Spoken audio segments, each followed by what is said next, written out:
So I shared with you a little bit earlier that this was a kind of a real tough sermon prep week for me, and I don't want to bring you into too much of my sermon prep world, but I had this Thanksgiving thing that was coming up, right? And it's this hugely personal and family kind of thing happening. And then at the same time, I had this consecration Sunday, last Sunday of the Christian calendar called Christ the King Sunday, and it's holy and righteous, and it's supposed to be like, and how to marry those two. I started on the Thanksgiving side, and I started thinking, well, maybe I'll tell them a joke to start off, like a Thanksgiving joke, like, what, like, I don't know, why did the police arrest the turkey, and because they suspected foul play.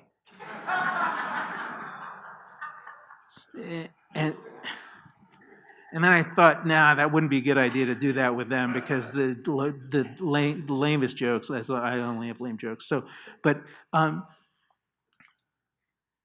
thought about how when my kids came into the world, and how thankful I was, and how joyful I was, and how overwhelmed I was, and how personal that is, right?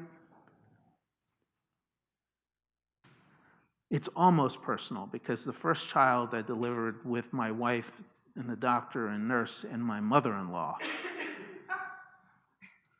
standing across the bed from me. And then the second child came into the world, and it was me, my wife, the doctor, the nurse, and my mom, but my mom wasn't across the bed. My mom was over in the corner. So anyway, but the kids coming into our lives, right? And how thankful I am for even the challenges. A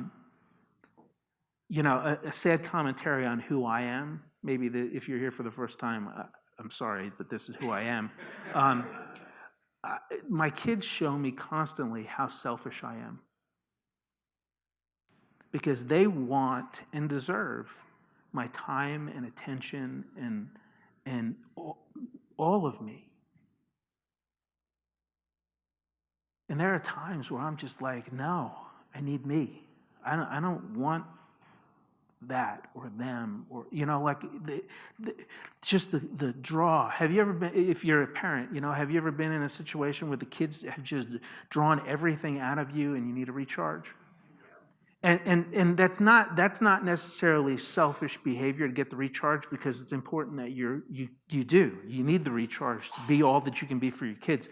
But there are other times in my life where I want to sit on the couch and watch football, and they're climbing all over me.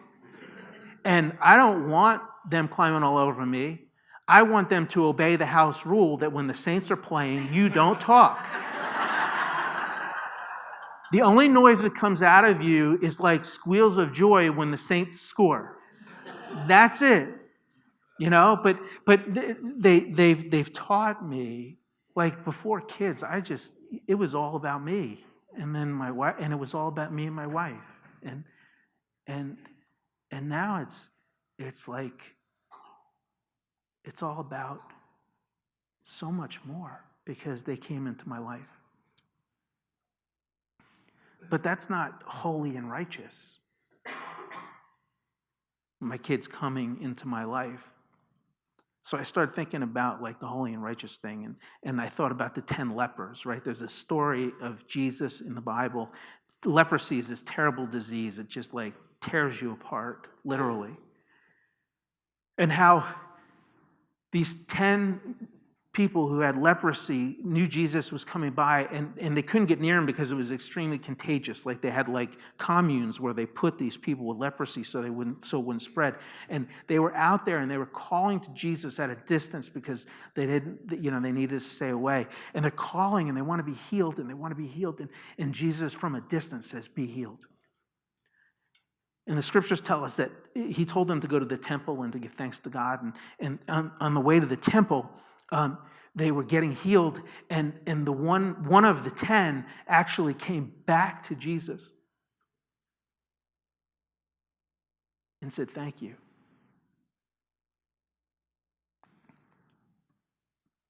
There's times in our personal life and our spiritual life where it comes together, and I think it comes together over that word. If you want to talk about how this week might go for you, who is it that came into your life, or who is it that you need to come back to and say thanks? I was going to bring this frozen turkey up here, but I decided that wouldn't be a great idea. I should have probably. But anyway, the question I had for you in regards to the frozen turkey is, what is the shelf life of a turkey in the freezer? If I had one from 2 years ago, I collected my free one from ShopRite and I stuck it in the freezer and it just got put behind stuff, and then I remembered this year it's 2 years old. Can I pull it out today and serve it on Thursday?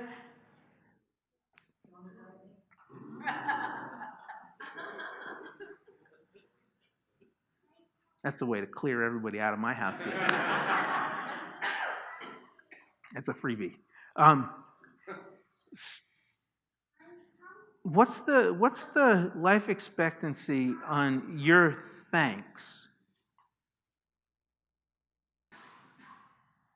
So how long do you go in between thanking God or thanking your friends or thanking your parents or thanking your children or thanking your spouse or thanking...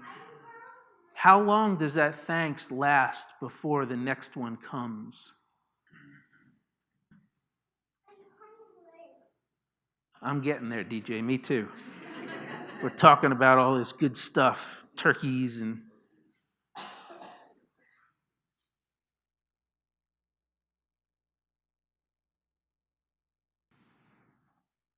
See, this is how tough it was. I needed notes this week. Okay, so there's a story in the Bible about a woman at the well, and she's there, and Jesus is there, and she's like, okay, so we're talking 2,000 years ago, and there's a cultural stigma on her. So she was less than human by the cultural stigma, and 2,000 years ago, women were mere property. So here's a woman who's less than human and just property, and she comes up to Jesus sitting at a well, and they start to have a dialogue, and in this dialogue, he asks her for a drink, and this dialogue ensues, and it comes out that she had 5 husbands, and she's living with someone now, a male who's not her husband, and she's ashamed of it and disgraced by it, and that's why she's out at the well at noon instead of in the morning with the other women, because even the women that are living in this community that are Samaritan women who are shunning her. So she comes out and she finds Jesus there, and Jesus has this dialogue with her. And somewhere along in the dialogue, she finds out that she's forgiven, that she's valued by God, that she's loved unconditionally, and that grace abounds. And then she goes into the town that shuns her because, people talk, so they know. She goes into the town and starts to share about this guy she met at the well named Jesus, who did all this, who has to be the Son of God, who's incredible, who offers grace and forgiveness and love and shares all of this stuff. And the scriptures tell us, this is John chapter 4, the scriptures tell us that the whole town comes out and the whole town is like saved because of this less than human piece of property in everybody else's eyes except God's. And God speaks into her life through Christ and changes not only her life, but because she's willing to go into the community, because she's willing to go somewhere and talk about what she's thankful for. It becomes a witness to everybody. And the whole community is changed.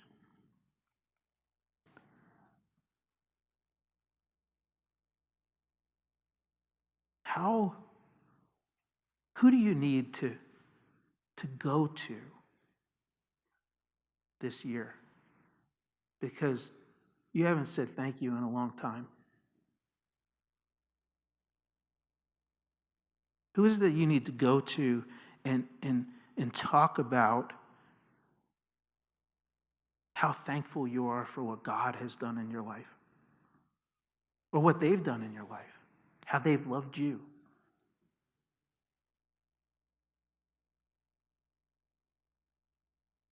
You know, one of the ways to share our thankfulness is to come back. Another way to share our thankfulness is to go. To go and to connect.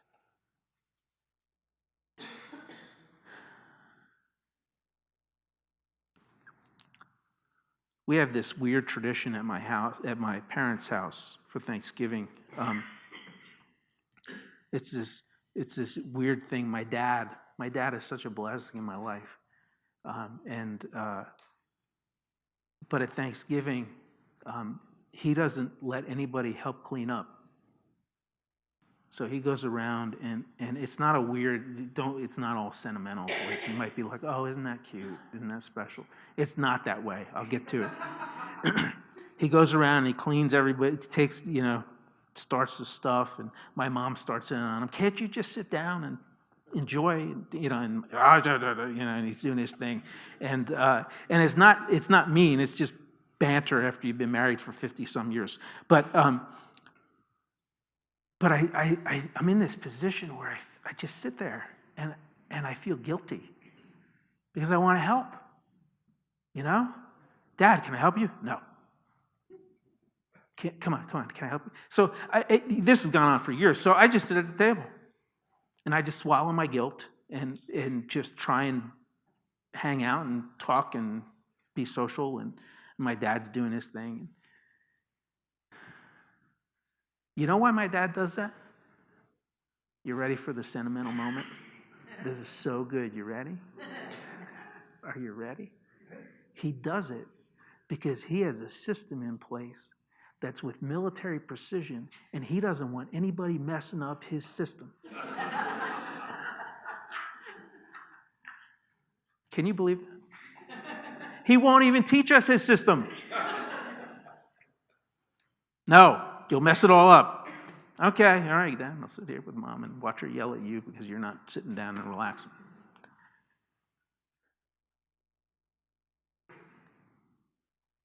Sometimes figuring out how to serve the people best around you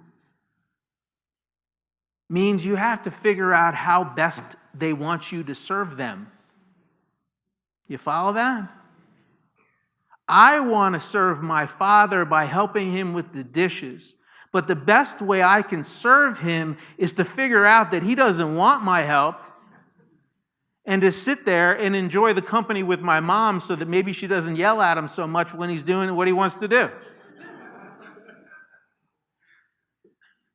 Love is tricky.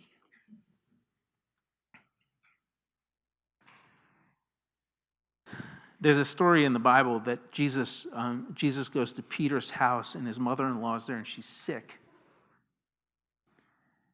And Jesus heals her.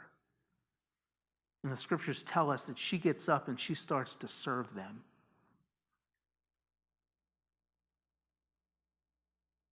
I think one of the ways we can show our thanksgiving is who do we need to come to? Or maybe it's who you need to go to. Or who are you so thankful for that you want nothing more than to serve them?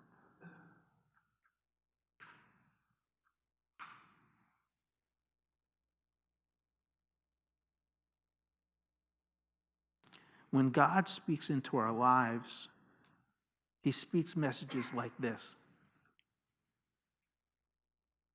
I gave my only son for you so that you'll know how much I love you. I love you so much that nothing can separate you from my love. Nothing, not even death. He says, because of what Christ did on the cross and through his resurrection and the giving of the Holy Spirit, you are more than conquerors.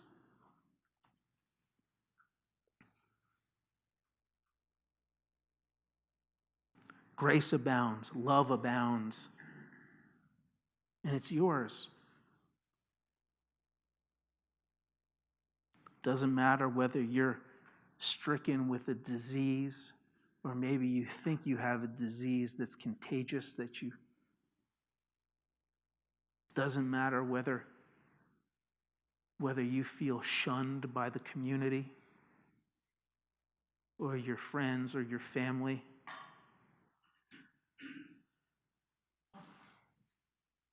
Doesn't matter whether you're having trouble figuring out how to serve someone you love or how to serve someone you don't love.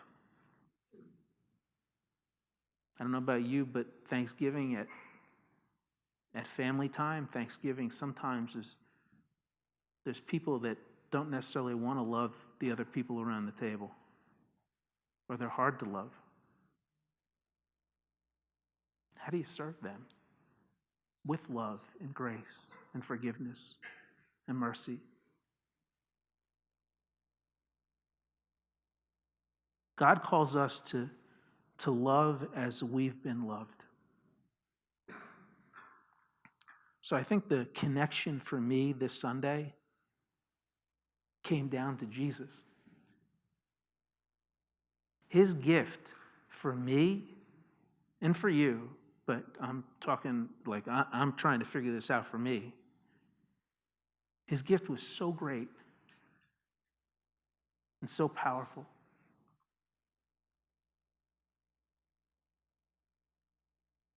that I just want to serve him. I want to tell people about how much he freed me. And I'm going to be honest with you, I'm not free from everything yet. I'm still waiting on those miracles. And those are the tough things, the challenges. But they're coming. Because I'm more than a conqueror through Jesus Christ. And so are you.